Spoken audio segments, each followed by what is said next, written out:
더운데 어떻게 잘 지내셨나요? 여러분? 되게 더운 거 보니까 이제 여름도 다 끝 무렵에 온 것 같습니다. 달력을 보니까 한 2주 지나면은 입추더라고요. 그리고 한 2주 좀 더 지나면 말복이고 이제 여름도 지나가고 가을이 다가옵니다. 전 여름이 되게 긴 줄 알았는데 이래 보니까는 길지 않은 것 같아요. 하나님의 시간표는 정확합니다. 석 달씩 사계절이 이어진 걸 보면서 하나님의 운행표는 정확하구나 하는 것을 다시금 느낍니다. 오늘 말씀을 들으면서 준비하면서요, 참 미안한 게 우리 성도들은 땡빛에서 일하시는데 저는 그늘에서 책 보고 있는다는 게 많이 미안했습니다. 그래서 말씀 준비에 최선을 다했는데 여러분, 말씀은 받는 사람의 마음이 중요하죠. 마음 활짝 여시고 오늘 말씀을 들으시기 바랍니다. 모두에게 은혜가 넘칠 것입니다. 사람은 돈을 얼마나 많이 버느냐, 또 직장이 어디냐, 또 어느 학교를 나왔느냐, 또 어디에 사느냐에 따라서 그 몸값이 달라집니다. 자녀들이 공부하는 이유도 말이야 좋죠. 나라와 민족을 위해서 헌신하겠다 공부한다지만 그거는 이유일 뿐입니다. 실제로는 돈을 많이 벌기 위해서 공부하고 또 권력 가지기 위해서 높은 자를 오르기 위해서 그렇게 공부를 합니다. 그래서 이 세상은 돈과 권력과 사회적 위치 그리고 사는 장소에 따라서 그 사람의 값어치가 정해집니다. 어딜 가나 돈 이야기일 뿐입니다. 돈 합니다. 우리 생각도 돈, 말도 돈, 모이면 오직 돈입니다. 이렇게 모든 것을 돈으로 환산하고 또 생명까지도 돈으로 보상하고 보상받는 시대가 되고 보니 인간의 존엄성은 무너진 지 오래되었고 우리 인간의 가치는 돈보다 못한 그런 존재가 되었습니다. 왜 이렇게 돈의 노예가 되었고 돈이 사람을 지배하는 시대가 되었을까 생각해 보니까 이 보는 것은 다 사탄의 역사입니다. 사도 바울은 일찍이 경고했죠. 돈을 사랑하는 것은 모든 악의 뿌리가 된다. 이 돈을 탐내는 자들은 유혹을 받아서 믿음도 버리고 스스로 자기를 구원해서 멀어지게 한다라고 미리 경고했습니다. 지금 교회마다 젊은 층이 없다고 난리치는데 사실 젊은 층들이 교회를 멀리하는 이유도 핑계는 많죠. 교회가 너무 보수적이다, 어른들의 어떤 횡포가 심하다, 답답하다 하지만은 실제 이유는 그게 아닙니다. 바로 이 물질에 마음을 뺏겼기 때문입니다. 결국은 이 돈이라는 것이 물질이 우리 신앙도 뺏어버렸고 후원까지 멀어지게 하는 그런 독이 되고 말았습니다. 그럼 우리는 이렇게 돈보다 정말로 가치가 없는 사람들인가? 돈이 없으면 이렇게 사람 대접 못 받는가? 하나님은 정말로 우리를 이렇게 값없이 없는 존재를 만드셨는가? 이렇게 묻고 싶습니다. 결코 아닙니다. 절대 아닙니다. 세상은 이렇게 능력으로 우리의 가치를 매기지만 하나님은 우리의 능력과 상관없이 우리 모두를 아주 존귀한 존재로 그렇게 만드셨습니다.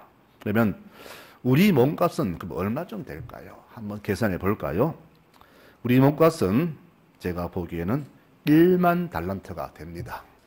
1만 달란트는 우리 돈으로 환산하면 순천억이 넘는 그런 천문학적인 가격인데 이것은 우리가 그만큼 가격 매길 수 없을 정도로 귀하다는 그런 말입니다. 그럼 무슨 근거로 우리가 1만 달란트냐? 그런 계산이 나오는가? 하나님께서 우리의 빚 1만 달란트를 갚아주셨기 때문입니다. 즉 이만큼 갚아주신 것은 우리가 그만한 가치가 있다는 말이 되겠죠. 그렇죠? 우리가 바로 이렇게 비싼 존재가 되는 겁니다. 그럼 왜 우리를 이렇게 비싸게 보셨을까? 세상은 우리를 아주 우습게 보는데 이유가 있습니다. 시편 2편에 말하죠. 너는 내 아들이라. 오늘 내가 너를 낳았도다.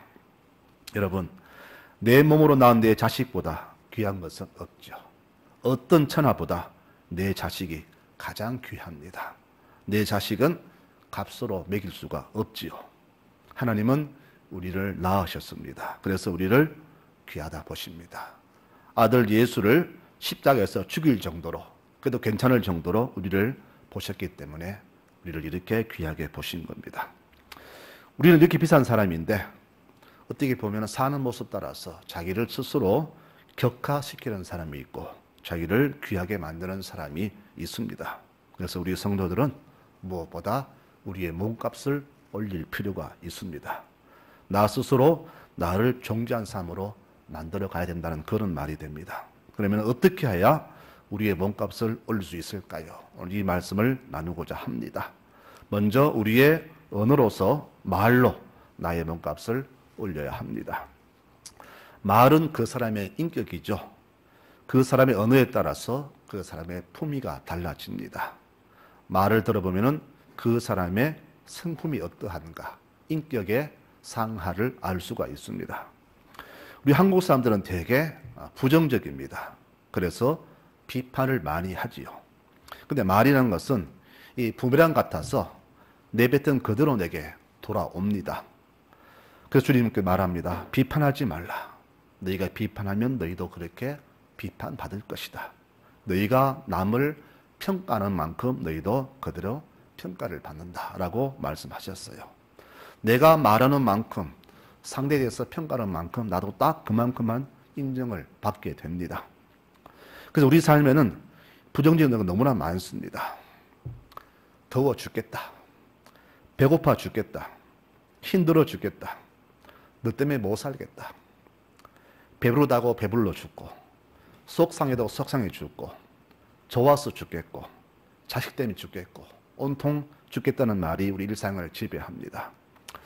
제가 가만히 생각해 보니까요, 하나님은 우리 인생을 만들 때 평생 살도록 만드셨는데 우리 생명이 80으로 제한된 것은 날마다 입으로 죽겠다고 하니까 아마 그렇게 생명 끊으신 것 같아요. 또 방송은 어떻습니까? 조금만 날씨가 춥거나 더우면 방송은 호들갑 부립니다. 한파가 온다. 가마솥더위, 찜통더위, 폭염 이런 말로서 백성들을 불안하게 합니다. 좀 순화해가지고 조금 덥겠다, 좀 춥겠다 이렇게 하면 안 됩니까? 그러니 좀 조심하라. 이면 얼마나 좋아요.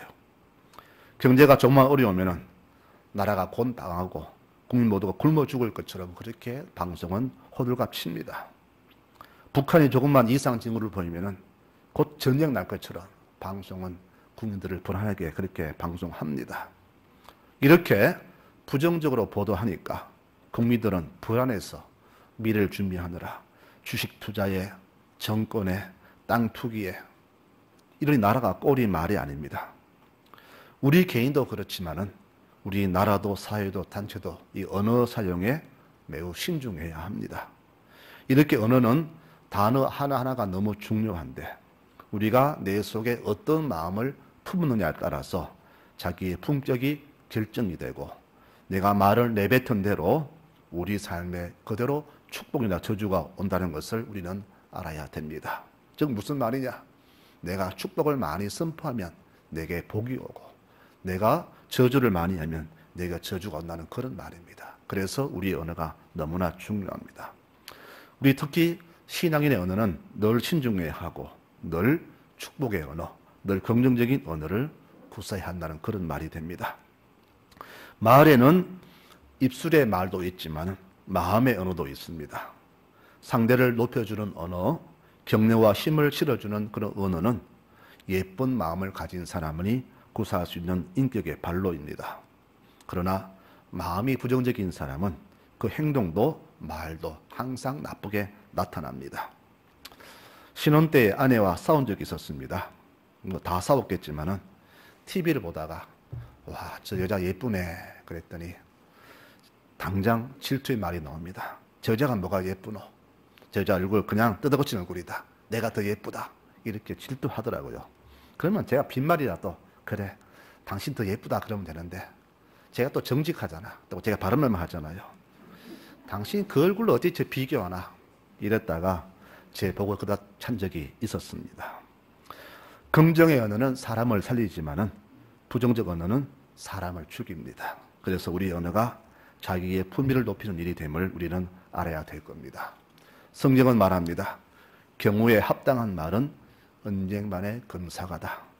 즉 좋은 말, 위로의 말, 격려의 말보다 더 좋은 말은 없습니다. 이렇게 긍정의 언어는 우리의 품격을 높입니다. 또 언어는 마음에서 나오는 것이므로 항상 하나님을 경외하고 존경하는 사람은 그 마음이 착하고 온순하며 사랑으로 가득 차 있기에 항상 기쁨을 주는 그런 말을 합니다. 그래서 우리 안에 예수님 마음을 품고 있으면 우리의 언어는 하나님을 높이고 이웃을 일으키는 놀라운 능력을 나타나게 될 것입니다. 이런 사람 주위에는 사람이 많이 몰립니다. 우리 주님의 언어가 늘 그랬잖아요. 어린아이들을 차별하지 말아라. 천국이 바로 이들의 것이다. 돌에 맞아 죽을 여인을 앞에서 두고 죄 없는 자가 먼저 돌로 쳐라. 누가 감히 돌을 칩니까? 주님 말합니다. 아무도 너를 정죄하지 않았으니 나도 너를 정죄하지 않겠다. 주님 늘 그랬습니다. 여자와 어린이는 사람 취급하지 못하는 그 시대에 이렇게 어린이와 여자를 대우하신 분은 주님뿐입니다. 그러니 이런 주님 옆에 외롭고 힘든 자들이 많이 몰려듭니다. 지금 이 시대는 우리 성도들에게 정말로 언어의 품격이 나타나야 할 그런 때입니다. 신앙생활 오래 했다고 해서 또 많이 배웠다고 해서 그렇게 되는 것 아닙니다. 내 마음에 누구를 품었느냐, 무엇을 품느냐에 따라서 우리 언어가 달라집니다. 그래서 우리는 기도할 때에 주님이 늘 내 마음에 계시고 또 내 입술에 파수꾼을 세우시고 내 입술의 문을 지켜달라고 그렇게 기도해야 합니다. 이런 사람은 자기 스스로 자기의 품격을 높이는 지혜로운 사람이 될 것입니다. 두 번째로 우리의 몸값을 올리는 비유는 우리 행동입니다. 그 사람 행동을 보면 그 사람 인격을 알 수가 있지요. 행동 하나하나가 자신의 가치를 높이기도 하고 떨어뜨리기도 합니다. 저 사람은 나이가 못한다. 인간이 저러나 인간공신이 못하네. 이런 말을 자주 듣습니다. 즉 이 말은 그 사람의 행동이 바르지 않다는 그런 말이죠. 마태복음 5장에서 말씀합니다. 너희는 세상의 빛이다. 등불을 켜놓고 덮어두는 사람은 없다. 다 높은 곳에 올려놓고 모두가 볼 수 있도록 빛을 비추게 한다. 너희도 이처럼 너희 빛을 세상에 비추어서 너희 착한 행실을 보고 사람들이 하나님을 찬양하도록 해라. 소금이 그 맛을 잃으면 무엇으로 다시 짜게 만들겠느냐. 그런 소금은 쓸데없어서 밖에 버려지고 밟힐 뿐이다. 여기서 우리는 등불과 소금의 두 단어를 주목해야 됩니다. 둘 다 모두 우리의 선한 행위를 말합니다. 빛을 내려면은 나를 희생해야 됩니다. 나를 태워야 촛불이 불을 냅니다. 맛을 내면은 소금이 역시 자기를 죽여야 됩니다. 이렇게 희생하는 아름다운 행위를 통해서 사람들이 하나님을 찬양하게 하는 것이 곧 나 자신의 존귀함을 만들어주는 것이 됩니다. 저는 유명한 가수나 운동선수들의 성공 소식 들을 때마다 참 좋아하지만 한편은 씁쓸한 마음을 가눌 길이 없습니다. 왜냐? 이들이 성공해서 돈을 많이 버는데 그 성공의 일부를 이웃과 같이 나누었다는 소식은 듣지 못했기 때문입니다.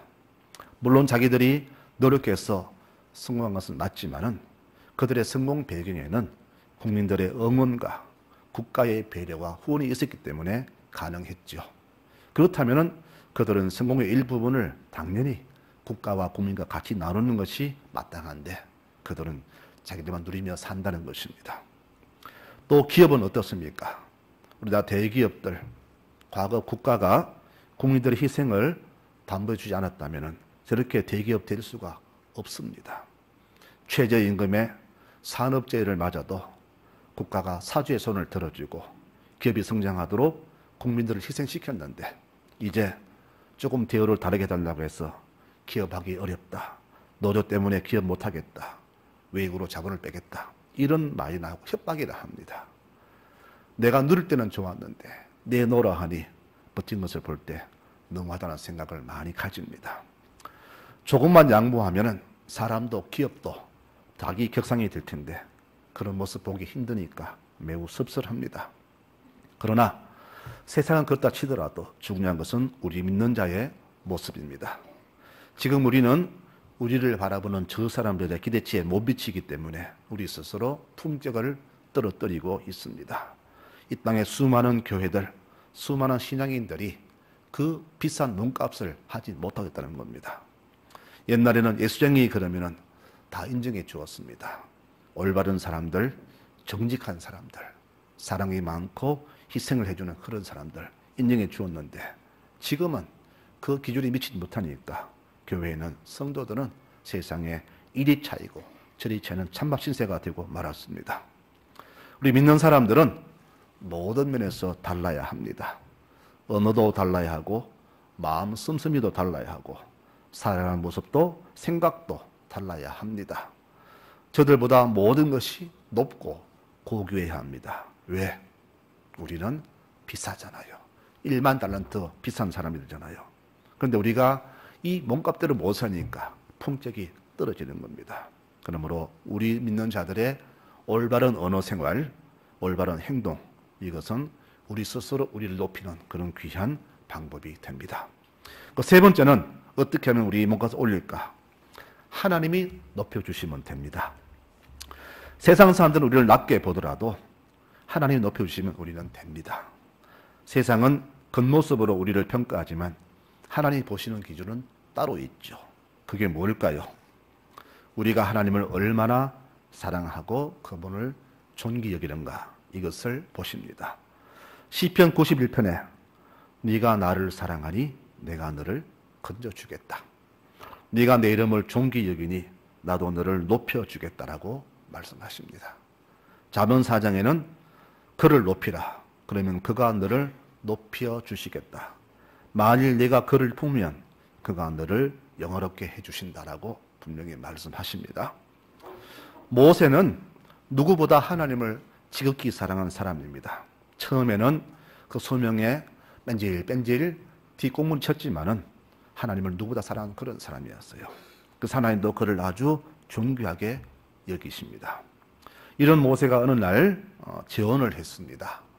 첫 아내 십보라는 이 아내가 죽은지 그는 성경에 나와 있지 않지만 어쨌거나 모세는 재혼했는데 그 잘못이 뭐냐?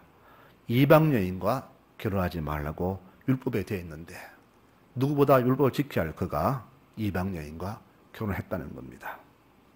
사람들은 욕하지요. 아니, 대통령이 저렇게 법을 어기나? 모세의 그 행동에 이해가 안 되죠. 누구보다 자기 누나와 형이 대놓고 비판합니다. 민수기에 나옵니다. 모세가 구스 여자를 취하였더니 그 구스 여자는 이디오피아 여인입니다. 그 구스 여자를 취하였으므로 미리암과 아론이 모세를 비방하니라 그랬습니다. 비방은요, 지금 말하면 대놓고 쌍욕하는 겁니다. 그런데 하나님은 이 모세를 버려야 되는데 오히려 두 사람을 혼냅니다. 이렇게 말하세요.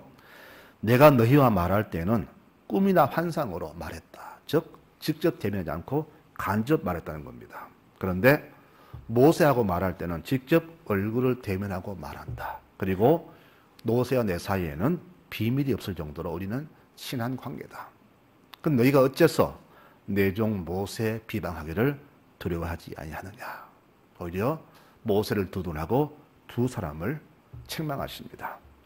모세는 이것 말고도 백성들에게 원망과 비난을 많이 받았습니다. 아마 지금 대통령이 얻어먹은 것처럼 욕 많이 얻어먹었죠. 그러나 하나님은 끝까지 모세 편이 되어주십니다. 누가 뭐라고 비방해도 하나님은 모세를 높여주십니다. 왜 그럴까요? 모세는 누구보다 하나님을 사랑했기 때문입니다. 하나님을 높여드리고 존귀하게 모셨기 때문입니다. 그래서 주님 말합니다. 그는 나의 충성된 종이라. 여러분, 이런 사람을 주님께서 귀하게 보호하지 않겠습니까? 하나님을 찬양하는 것은 내 마음에 하나님을 사랑하거나 존귀 여기는 마음이 없으면 절대 찬양할 수 없습니다. 모세는 진실로 마음을 다하여 하나님을 존귀 여기며 사랑했던 사람입니다. 그러니 하나님도 이 모세를 누구보다 귀하게 높여주셨어요. 이런 모세를 백성이 욕하고 원망하는 것은 곧 하나님을 원망하고 욕하는 것과 같잖아요. 그래서 친누나 미리암은 문둥병에 걸리고 맙니다. 시편 119편은 말씀합니다. 행위가 온전하여 하나님 율법을 따라 행하는 자들은 복이 있도다.